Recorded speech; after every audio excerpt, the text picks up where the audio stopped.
25শে জুলাই রাত্রি অনুমান 10টা নাগাদ এটাই থানাধীন কৈলাসবাড়িতে একটা মারামারির ঘটনা ঘটেছিল। সেখানে ধানিয়েল দেববর্মা এবং কাথার দেববর্মা দুজনকে খুব ব্রুটালি মারা হয়েছিল।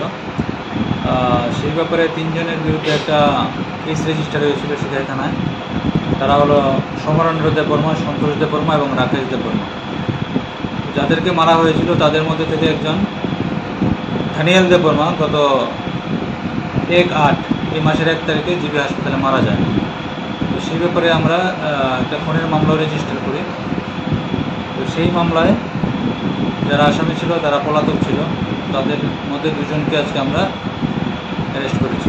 তাদের নাম সমরেন্দ্র দেববর্মা এবং সন্তোষ দেববর্মা। তারা কি মূল অভিযুক্ত? মূল অভিযুক্ত, এফআইআর নাম ছিল তাদের। আর কেউ কি যুক্ত আছে? আরেকজন আছে রাকেশ দেববর্মা, সে এখনও পলাতক। স্যার, 2 জনকে আপনারা কোথা থেকে গ্রেপ্তার করতে সফল হলেন? তাদেরকে আমরা আজকে পেশাতক থেকে নিয়ে এসেছি। কালকে কি কোর্টে ফরওয়ার্ড করা হবে? কালকে কোর্টে ফরওয়ার্ড করা হবে। এই মাসে স্যার, এই ঘটনার পরিপ্রেক্ষিতে এখনো পর্যন্ত এলাকার পরিস্থিতি কোন পর্যায়ে আছে?